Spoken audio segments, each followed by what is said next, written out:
कुंती निजे प्रश्न करी निजे उत्तर करुथिले। युधिष्ठिर किंबा अर्जुन को कहबारे सुजोग से दे नथिले। अर्जुन का नेत्र अनायासरे ओ अविरल भाव अश्रु बही जाए ताहा लक्ष्य करी कुंती तांको पाखक डाकिले एवं निज स्कंदरे तांकर मुंड शुआई दे अत्यंत स्नेह भरे पचारे, कौन होइछि रे पुओ, तू आखिरु लुह गड़ाइबा मु केबे देखि नथिली। तोर आखिरु लुह बुहाइबा भली कौन सेपरी घटिछि मते कह। तू आउ रहना बोली श्याम सुंदर तोते घोड़ी देले ना द्वारकार किछि विपद पड़ला। कुंतीक गुहाग्रस्त मन नाना भाव आंदोलित होता। युधिष्ठिर आउ धैर्य धरी रही पारि नथिले। दुई हाथ रे मुह गुड़ाई माता को संबोधन कर कहले, माँ आम वासुदेव कथा आउ कहीं पचारुच, से आमको छाड़ी जीवा आज को 10 दिन है। से सदाम को फेरी जाइछन्ति, जदु माने समस्त मृत्यु भजिछन्ति। कुंती देवी नेत्र जुगल विस्फुरित होईगला। तांकर समग्र देह कंपित होउथाए। एक रकम अर्धबाह्य अवस्था से कहते, मो गोपाल, मो नंदनंदन, मो प्राणर प्राण ए लोक विधवा कर देगला। से कुआड़े गला मु ताकू खोजबाकू जीवी। कुंती पांडुर निष्प्रभ वदनर वेदनार्थ हा कृष्ण भितर मुहूर्त करी तांकर प्राणवायु उड़ीगला। आउ खोजा कुंती प्रयोजन होना। से सीधा सड़क पहुँची जाइए तांकर प्राणर प्राण श्याम सुंदर पादपद्म।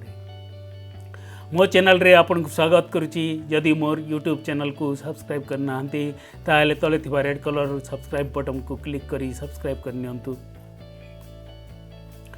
कुंती देवी निष्प्राण देह सज्जा उपरे ढली पड़ीथिला। यह देखि अर्जुन युधिष्ठिर को कहले, भाई कौन सब हो जाउची। माँ भी चलीगले। अर्जुन भो भो हो कांदी उठिले। युधिष्ठिर कुंती देवी सज्जा पार्श्व को आसिले। माता को थरे चाहिदे स्तंभीभूत होगले। कक्ष द्वार रे दासी माने ठिया होइतांती। अर्जुन का कथा से कान रे पड़ीथिला। से माने कक्ष भीतर को चाहि देखिले।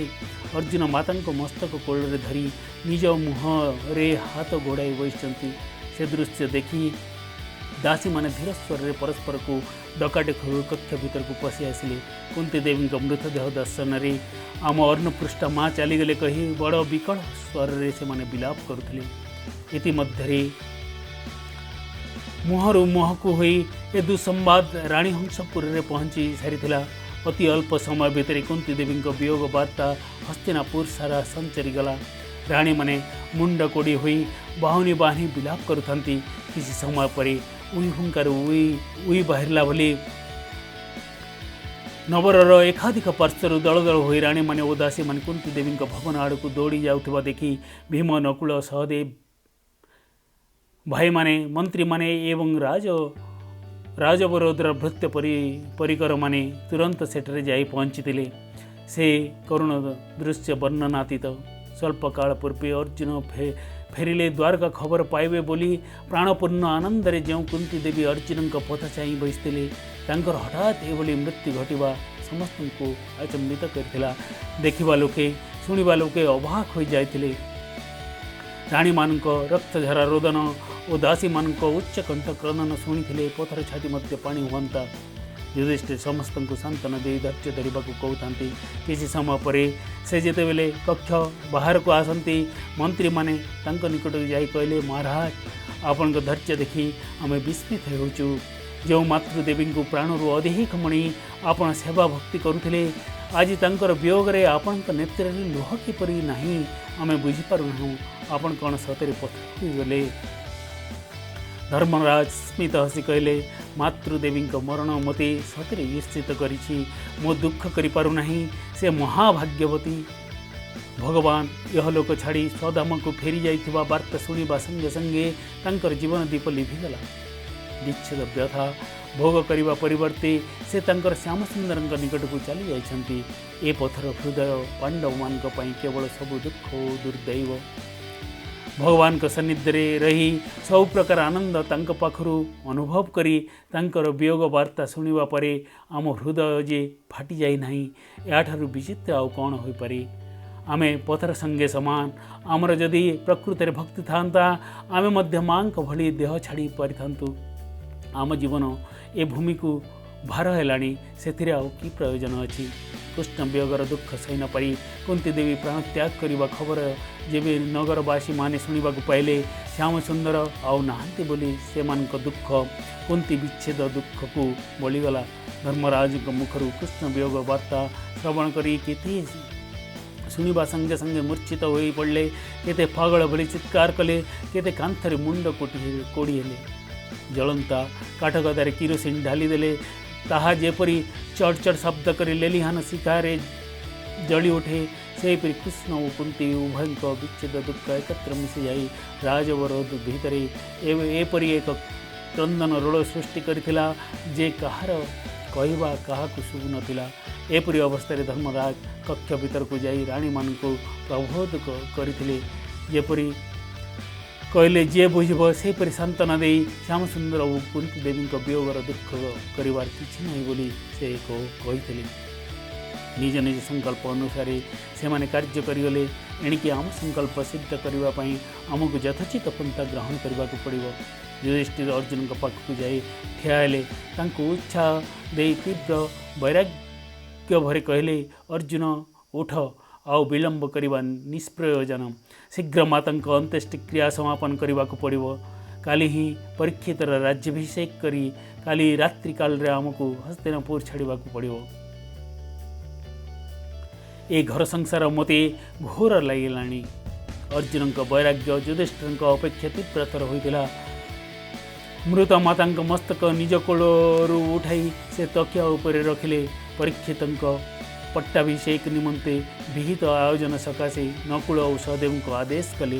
मंत्री और अन्य राजकर्मचारी मानू किए क्यों दायित्व नेबे बुझाइले। भीम कुंती सब सत्कार व्यवस्थार दायित्व ग्रहण करते।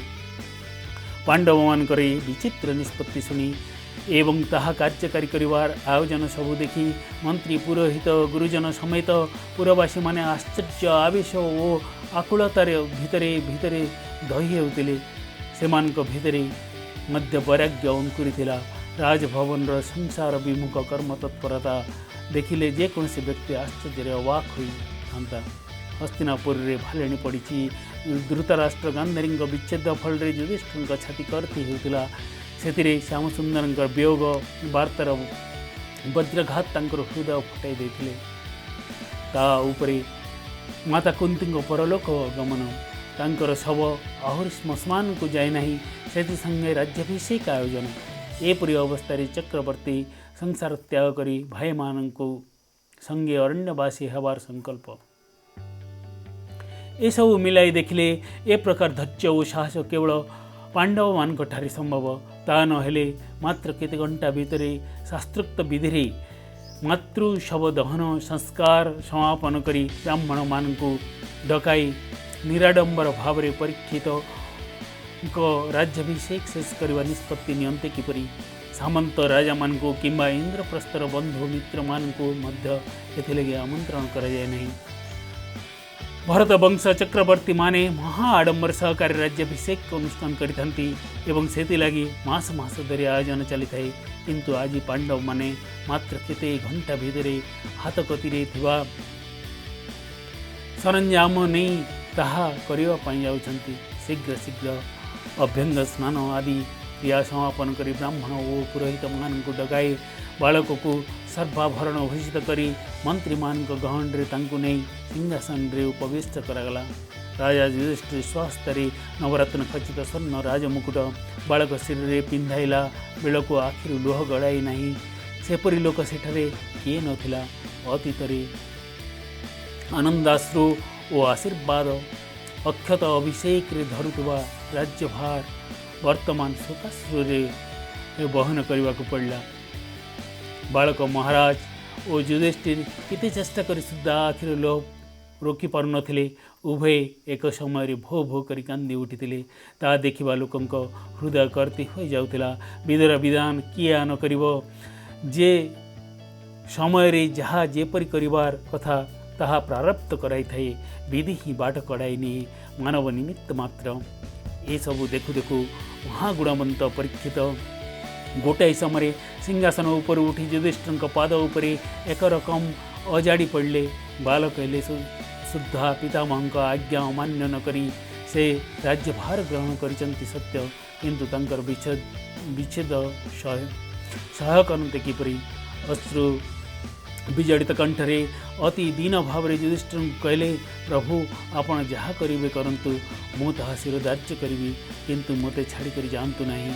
युधिष्ठिर पाद वेष्टन कर परीक्षित क्रंदन करुँच से हृदय विदारक दृश्य देखिले पथर हृदय तरलीज बालक तदुपरि अर्जुन पादरे जाई पड़े पितामह एते बड़ राज्य मोर मुंड उपर टेकिदे मते एकाकी छाड़ी चली जावाई तुमर गोड़ बाहरी किपरि मो अज्ञान अमायिक बालक योग्यताहीन असमर्थ महा मेधावी पराक्रमशाली वीर धीर शूर व्यक्ति माने शासन कर जाइथिबा ए पवित्र राज्य मो भली जणे अक्षम बालकर मुंड उपरे लदी दे तुम्हें अरण्य को चली जावा न्यायसंगत नुहे आउ किए हेले यही भार बहन करू मते अरण्य को पठाई दियो।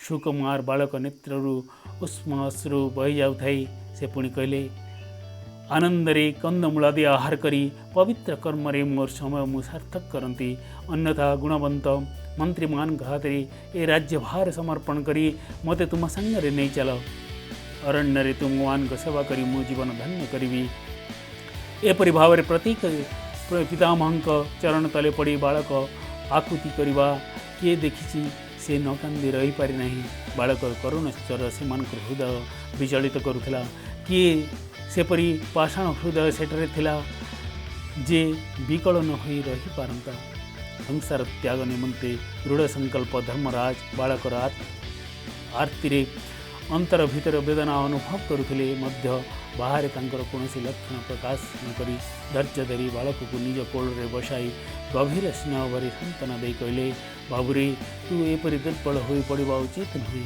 तू भरत वंशर भाग्यशाली संतान सिंगी गर्भर छागल के भी जन्म हुए नहीं तोर माता पिता पितामह समस्त सत्यनिष्ठ सार्थक नामा महावीर तू निज को ये असहाय मन करुछु कहीं माता पिता पितामह तोर सबकि पवित्र आत्मा ब्राह्मण माने से संगे परामर्श करी प्रजा पालन करे निज नाम सार्थक करे आम पाई दुख करना।